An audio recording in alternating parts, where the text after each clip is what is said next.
Las finanzas, los negocios y la economía que influyen en tu día a día, bienestar en tu bolsillo. Ya nos conoces, somos Marielena Vega y Romina Román. Romina Román y Marielena Vega. Somos contigo, salud, dinero y amor. Lunes de 10 a 11 de la noche y jueves de 9 a 10 de la noche por El Heraldo Radio. Si quieres alcanzar el equilibrio entre tus finanzas, tus relaciones y tu bienestar, has llegado al lugar indicado. Bienvenido a Salud, Dinero y Amor con Marielena Vega y Romina Román. La mejor forma de invertir tu tiempo. Y en este es tu programa Salud, Dinero y Amor. Soy Marielena Vega. Inicio de semana, lunes 22 de diciembre. Ya huele a ponche, a posadas, a nochebuenas. Deseando que usted y los suyos se encuentren bien. Le hemos preparado un programa que tiene que ver con nuestras finanzas, con nuestra salud, con nuestro bienestar y por supuesto con el dinero. Pero para comenzar este programa y comenzarlo bien, me da muchísimo gusto saludar a Romina Román. Amiga, muy buenas noches. Qué gusto saludarte. Muy buenas noches, Marielena. Como siempre, feliz de estar contigo y con quienes nos escuchan aquí en el Heraldo Radio a solo 2 días de celebrar la Nochebuena, ya alistándonos para la cena de esta fecha que es muy significativa para el mundo católico. Recuerden que si van a manejar en carretera hay que tener precaución, hay tramos muy peligrosos por lo que hay que evitar conducir sobre todo en las noches y jamás detenernos en miradores o paraderos. Qué lamentable que estemos dando este tipo de recomendaciones, Romina, pero tienes toda la razón. Cuidarnos, por favor. Oye, amiga, ¿y con quién vamos a comenzar este programa? Gracias, Marielena, y te platico que cuando ya muchos bajaron la cortina, nosotros seguimos trabajando y vamos a tener un programazo, y es que en el 2026 vienen cambios importantes en materia laboral. ¿Cuáles son las consecuencias para las empresas y para los trabajadores? De esto nos van a platicar los especialistas, los abogados del despacho de La Vega y Martínez Rojas. También abordaremos la actividad productiva de las mujeres por estado. ¿Qué tanto somos independientes financieramente hablando? ¿Cómo influye esto en la actividad, productividad y comercio del país? Hoy lo platicamos con Paola Vázquez, coordinadora de sociedad de IMCO. ¿Y qué pasa si eres aval para un crédito o un inmueble y la persona no paga? ¿Cuáles son las consecuencias para ti y para tu patrimonio? De esto nos va a platicar Wolf Gerhard, él es vocero del Buró de Crédito. Y en esta temporada decembrina los excesos afectan la salud y nos referimos a los excesos de alimentos y bebidas. Colesterol y el corazón son los más afectados. ¿Cómo hacer un balance también de nuestra salud? Hoy lo platicamos con el doctor Gerardo Rodríguez, cardiólogo especialista en arritmia. Pues ya lo escuchó usted, mucha información, buena música. Acompáñanos la próxima hora, no se va a arrepentir. Y sin más preámbulo, comenzamos. La entrevista en Salud, Dinero y Amor.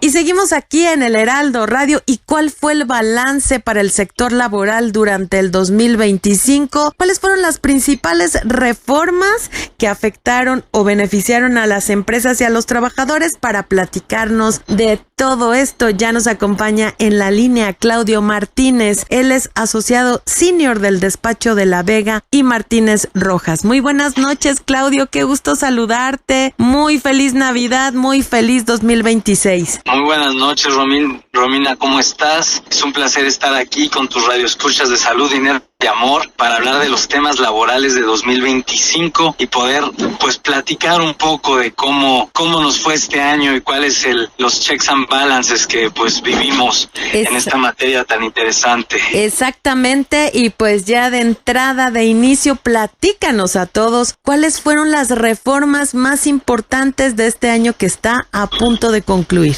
Pues mira, te platico. Yo considero que este año la gran reforma que hubo este año fue la reforma en materia de plataformas digitales. Fue una reforma que entró en vigor apenas a principios del año pasado, se publicó en 2024, en Navidad de 2024 y empezó a tener efectos en 2025. Fue una reforma muy interesante porque después de publicada, entró en vigor a mitades del año y arrancó con un programa piloto. Una reforma muy muy nueva porque pues se está buscando regular la economía digital, la oferta y la demanda en materia digital y que esté conectada por medios digitales. Y pues personalmente yo creo que esto es un avance enorme, porque creo que lo hemos platicado aquí antes, pero aunque hoy en día sea una norma que le aplique principalmente a Uber, a Didi y a Rappi, es una reforma que pues está llamada al futuro, porque pues cada vez la economía digital crece. Y pues fue muy interesante ver cómo ciertos elementos de las relaciones de trabajo, como qué entendemos por una relación de trabajo, qué entendemos por subordinación, quién o quién no tiene seguridad social en materia de plataformas digitales, fue un año muy interesante que pues a nosotros abogados nos llenó de mucho estudio, y creo que esa fue la reforma más importante de 2025.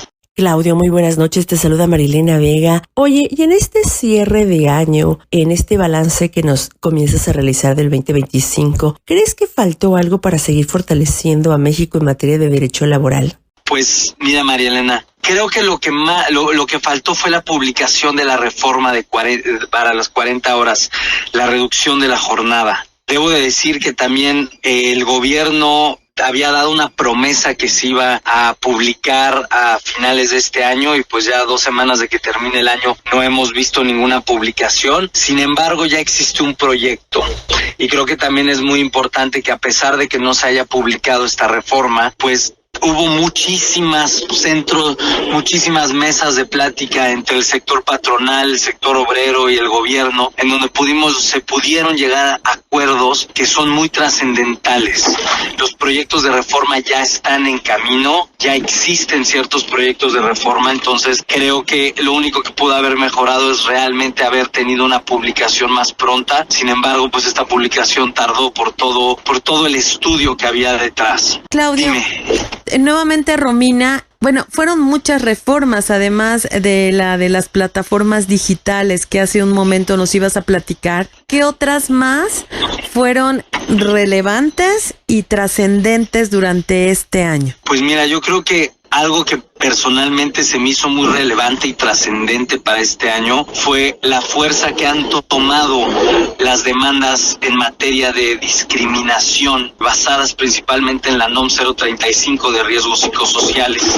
Nosotros en el despacho recibimos ya algunas demandas en materia de daño moral dentro de una relación de trabajo, y esto es muy relevante porque antes, si tú como trabajador demandabas un daño moral, se tenía que hacer por la vía civil, pero hoy en día están empezando a existir criterios en donde el daño moral se puede demandar por la vía laboral. Y también esto es muy muy relevante porque nos empieza a acercar a nuestro vecino Estados Unidos. En Estados Unidos las relaciones de trabajo son at will. Esto significa que no requieres una causal para despedir a una persona, pero el grosso de todo el litigio en materia laboral de Estados Unidos se refleja en temas de discriminación, daño moral y malos tratos. Entonces, quizás no sea una reforma per se, pero el hecho de que estén dando entrada a este tipo de demandas, en donde ya no solamente puedes demandar una indemnización, sino un daño moral, ya sea por discriminación laboral, es un gran paso que va a empezar a redefinir las relaciones de trabajo. Claudio, entonces México llega listo para el 2026 para hacer la revisión en materia de derecho laboral y enfrentar los retos con esta revisión del TEMEC, cuando es latente que pudiese darse un acuerdo bilateral y no trilateral. Pregunta interesantísima. De entrada, hay que remontarnos al principio de este año, cuando Trump el presidente de Estados Unidos, empezó a jugar con el tema de los aranceles y empezó como esta guerra arancelaria en el mundo. La presidenta Claudia Sheinbaum respondió muy bien diciendo: nosotros tenemos el TEMEC, no nos puedes aplicar los aranceles ahorita porque nos protege un instrumento internacional. Pero ¿qué pasa? El año que empieza la renegociación del TEMEC, esa protección que utilizó nuestra presidenta va a renegociar. Esto va a cambiar mucho. ¿Por qué? Porque específicamente en materia laboral existe el mecanismo rápido de solución de controversia. Como abogados postulamos circulantes. El gobierno de México nos pidió que entregáramos escritos para que el gobierno se diera cuenta qué está funcionando y qué no está funcionando en este mecanismo, para que este mecanismo se pueda negociar otra vez con Estados Unidos en 2026, porque este mecanismo ha sido muy activado y es de los grandes miedos de las grandes empresas. Entre las cosas que más sonaron dentro de las reformas que se buscan en el TEMEC y en el mecanismo de respuesta rápida es el tema del debido proceso.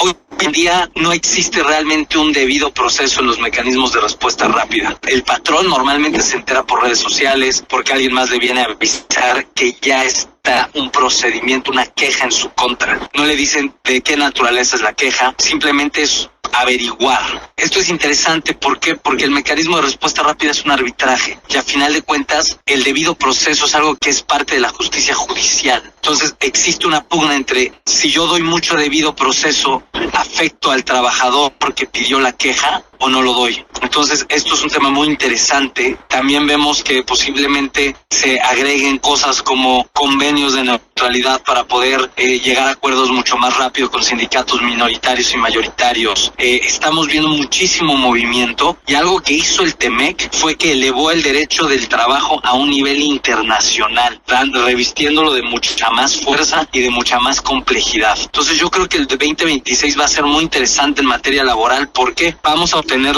por fin la reforma para la reducción de la jornada, que pues va a traer muchísimos cambios de definiciones y de cómo entendemos la productividad. Y segundo, vamos a empezar las negociaciones del TEMEC, donde pues vamos a ver a dónde nos lleva, pero pues esta protección arancelaria, este tema del mecanismo de respuesta rápida, pues va a ser un momento en donde lo vamos a rediscutir y redefinir. Creo que esto es lo más importante. Vaya que se avanzó, pero todavía existen grandes retos a los que se enfrentará el sector empresarial y laboral. Así que esperamos mantener comunicación abierta contigo, Claudio Martínez, socio senior del despacho de La Vega y Martínez Rojas. Gracias por esta charla, esta información. Feliz año, feliz 2026, que sigan los éxitos, mil bendiciones y esperamos pues seguir contando con tu participación aquí en Salud, Dinero y Amor. Muchísimas gracias, Romina, María Elena, y un feliz año nuevo a ustedes y a sus radioescuchas. Muchas gracias por tenerme aquí. Lo que necesiten, no duden en contactarse con el despacho de La Vega Martínez Rojas ni con sus abogados laborales de confianza que somos nosotros. Muchas gracias. Gracias. Seguimos aquí en Salud, Dinero y Amor con más información por el Heraldo Radio. Ellas te apasionan. Salud, dinero y amor por el Heraldo Radio. Y amigos, se ha dicho mucho que en estos últimos años la fortaleza de la mujer es primordial. ¿Qué tan cierto es esto? ¿Cómo estamos en materia de independencia económica a nivel nacional? El IMCO, el Instituto Mexicano para la Competitividad, hizo un estudio al respecto y para ello nos da muchísimo gusto saludar esta noche a Paola Vázquez. Ella es coordinadora de sociedad precisamente del IMCO. Muy buenas noches, Paola, qué gusto saludarte. Hola, buenas noches, qué gusto estar con ustedes. Gracias, Paola. Oye, para comenzar esta charla contigo, ¿qué tan cierto? ¿Cómo estamos en materia de independencia financiera? Claro, justo te cuento, en México 10 millones de mujeres en el país no cuentan con autonomía económica. Y para entender qué es autonomía económica, hay una gran definición que desde el IMCO conceptualizamos, que viene mucho de la CEPAL, y es la capacidad de acceder, generar y controlar los ingresos propios. Y así como el tiempo, recursos financieros, recursos productivos, incluso tecnológicos y la propiedad. Entonces vemos que la medición de la autonomía económica es eso, justamente el porcentaje de mujeres que puede generar ingresos propios, es decir, que no dependen sus ingresos de terceros como transferencias de familiares, alguna remesa, transferencias de programas sociales, etcétera. Entonces vemos que en México aún 10 millones de mujeres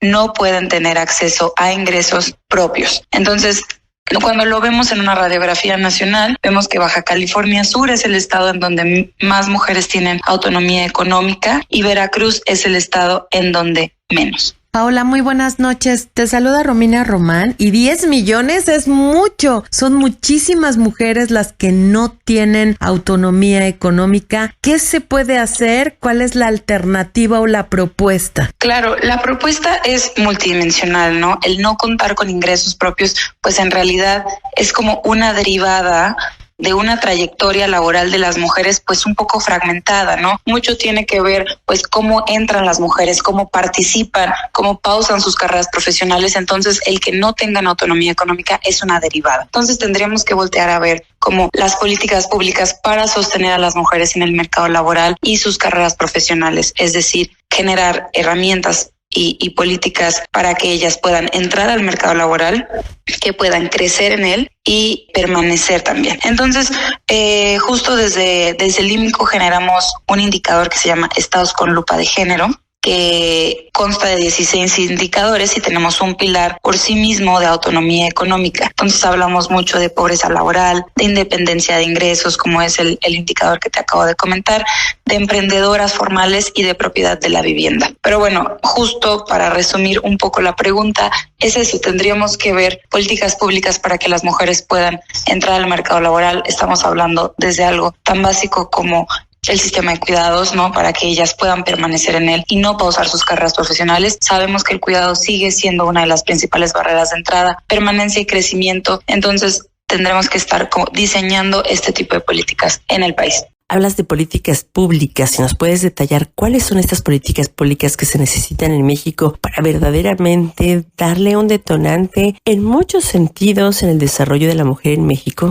Claro, justamente las políticas públicas, como te mencionaba hace un momento, es primero el Sistema Nacional de Cuidados, ¿no? Mucho se ha hablado de esto en la conversación pública, de qué es el sistema de cuidados, por dónde tendríamos que empezar. Pues bueno, el sistema de cuidados tendría que ser como una articulación institucional entre quién se va a hacer cargo, qué tipo de políticas vamos a hacer. Y por políticas no quiere decir nada más un sistema de cuidados, vamos a hacer 1000 guarderías, ¿no? Sino que también trabajar con las políticas que ya se tienen, como las licencias de maternidad, que sean equiparables con los permisos de paternidad, porque, por ejemplo, las licencias son cerca de 3 meses, ¿no? Y los permisos de paternidad son 5 días y no son bajo los mismos esquemas, ¿no? Entonces, empezar a equiparar estas políticas es un buen punto de partida. Igualmente tendremos que estar trabajando junto con el sector privado políticas de flexibilidad laboral, de horarios, porque son eso normalmente lo que las mujeres requieren en el momento de la maternidad, ¿no? El poder empezar escalonadamente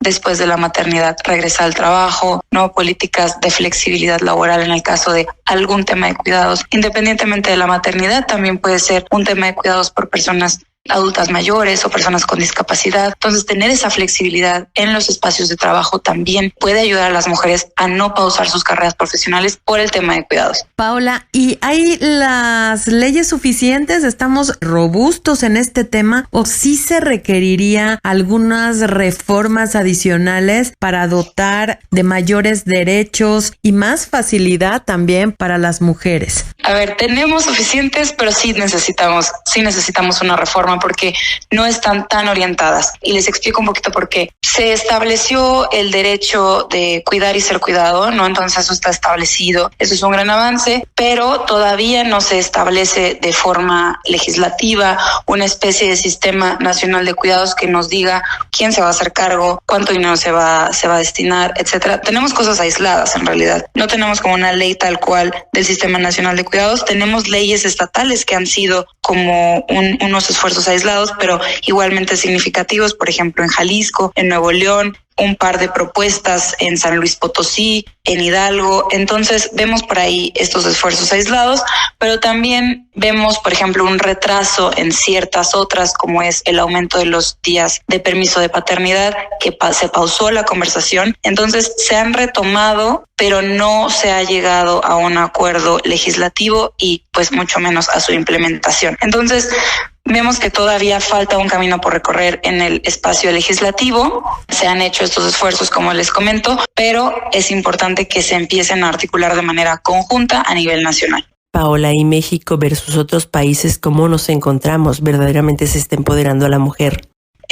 Pues vemos que hay algunos otros países que ya tienen muy instaurados el tema de cuidados. Por ejemplo, el país que más ha avanzado en la región es Uruguay, ¿no? Ya tienen incluso un sistema, un padrón para las personas cuidadoras que se inscriban a la seguridad social, ¿no? Esto ha mejorado mucho en el tema de participación económica de las mujeres. También vemos esfuerzos como las manzanas de cuidado en Colombia, incluso en Brasil, en Chile igualmente están avanzando hacia el sistema de cuidados. En México se tiene en la agenda, es una propuesta, incluso vemos como una parte de la prioridad en la agenda política de la presidenta. Se tiene como una apuesta a los CECIS, a los nuevos centros de cuidado infantil que se van a instaurar en la frontera norte. Incluso se están regulando los avances, todavía no están para su utilización, pero pues sí, en cuanto a la región, no somos el país puntero, eso es una realidad, pero se están haciendo algunos avances en ese sentido. Y obviamente ni qué decir respecto a países europeos o asiáticos, por supuesto, completamente rezagados, pero la pregunta es si nos pudieras, o más bien la petición, si nos pudieras regalar un poco más detalles sobre estas conclusiones y este estudio que hicieron, que es de lo más relevante. Me llama mucho la atención que el mejor índice está en el norte del país, en la parte de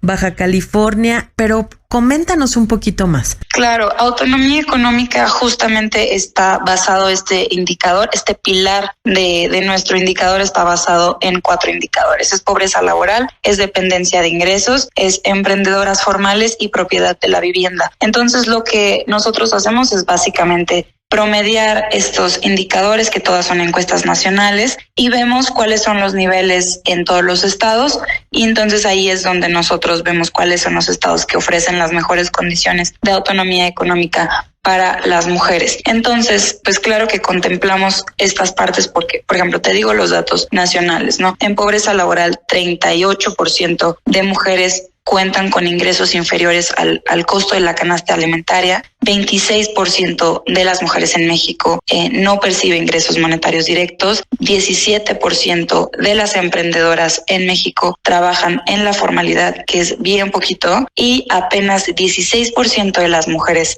en total tienen una propiedad legal de su vivienda. Entonces, ¿qué es lo que pasa con el tema nacional, no? Autonomía económica. Vemos el mejor lugar a Baja California Sur, que es el estado en donde se proyecta pues un conjunto de todos estos indicadores, los mejores rankeados. Y luego en el lugar número 2 también vemos a Colima, por ahí vemos a Jalisco en el top, vemos a Baja California, también vemos a Coahuila. Entonces sí vemos un factor que es un poco más del norte, que también hace sentido por el tema del trabajo, el trabajo formal, el nivel de ingresos. Y bueno, vemos en los últimos estados claramente a Guerrero, a Chiapas, pues con una fuerte informalidad laboral, vemos que con ciertas barreras para percibir ingresos, con una dependencia de programas sociales. Entonces, todos estos factores influyen directamente en la autonomía de las mujeres en los estados de manera diferenciada. Pues cifras verdaderamente alarmantes, preocupantes y sobre todo que se deben de atender de inmediato. Muchísimas gracias a Paola Vázquez. Ella es coordinadora de sociedad del IMCO, el Instituto Mexicano para la Competitividad. Y por supuesto, si así nos lo permites, vamos a seguir platicando contigo porque quedaron muchísimas preguntas pendientes. Gracias nuevamente.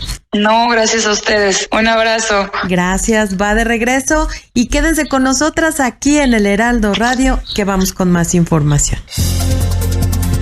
Ellas son mujeres de radio. Salud, dinero y amor. Con Marielena Vega y Romina Román.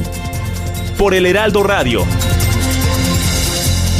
Las finanzas, los negocios y la economía que influyen en tu día a día. Bienestar en tu bolsillo. Ya nos conocen, somos Marielena Vega y Romina Román. Romina Román y Marielena Vega somos salud, dinero y amor. Lunes de 10 a 11 de la noche y jueves de 9 a 10 de la noche por el Heraldo Radio.